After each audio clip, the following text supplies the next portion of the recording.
Hello and welcome to LoudPedal.tv's USAC Weekly Rewind for November 7th, 2016. The unstoppable force that has been Chris Windom over the past 3.5 months was unleashed in the Southwest this weekend, as for 2 straight nights at Arizona Speedway's 49th Annual Western World Championships, the Canton, Illinois driver dominated the Valley of the Sun, proving that as USAC's newest superstar, he may very well be hotter than the surface of the sun at the moment. It all began Friday night in the USAC Southwest 360 Sprint Car Main as Windom cruised up front for the first 23 circuits of the 30-lap feature. But with 7 laps remaining, Windom was mired in double-stacked rush hour traffic, with the brake rotor glowing, allowing Bacon to reel in Windom, then slip by him on the bottom of 3 and 4 to take the lead with 6 laps to go.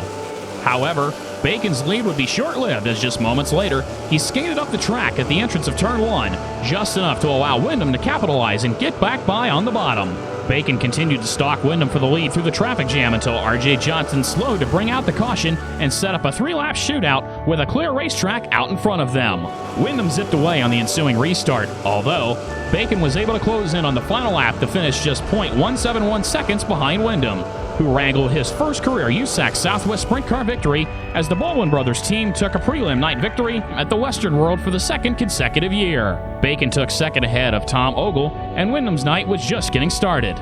Windom lined up 4th in the 30-lap USAC National CRA Sprint Car feature as 3-time USAC Western States Midget champ Ronnie Gardner shot out to the lead from his front row starting spot. Quickly, though, Windom worked his way out to the front by lap 5, engaging Ronnie Gardner in a side-by-side battle down the backstretch into Turn 3. Using the bottom, Windom blasted Gardner to corral the lead with just 25 laps remaining.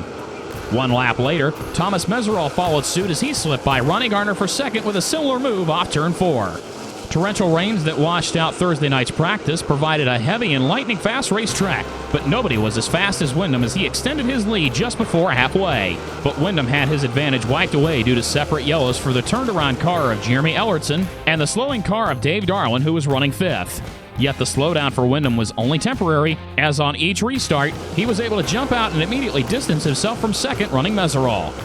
With 5 to go, Damian Gardner began to make a charge at Meserol for the 2nd position. Damian was close enough to poke his nose under Meserol on multiple occasions getting into turns 1 and 3, but to no avail.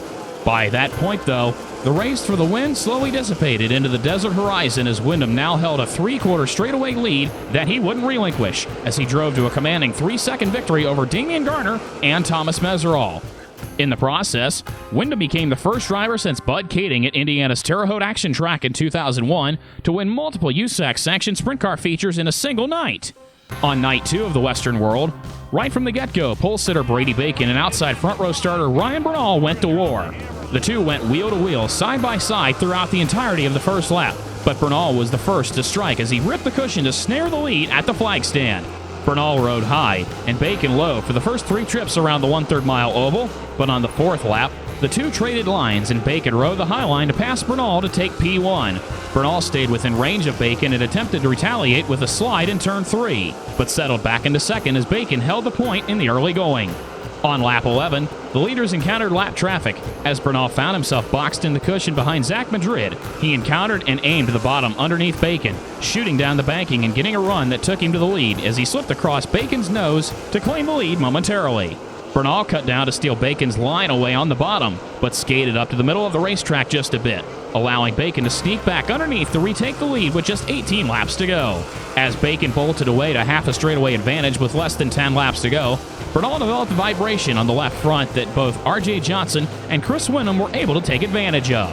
It was a lead Bacon wouldn't relinquish as he took the checkered flag ahead of USAC Southwest Sprint Car champion RJ Johnson and Windom, as Bernal smoked his way out of the final corner to take 4th, while Sean Deskins grabbed 5th.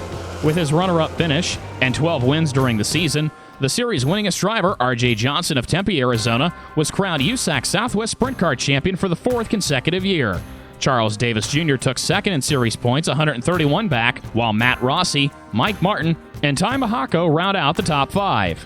One night after claiming victories in both the 410 and 360 sprint car features, Chris Windom resumed his tear of the field on Saturday night's USAC National and CRA Sprint Car Western World finale.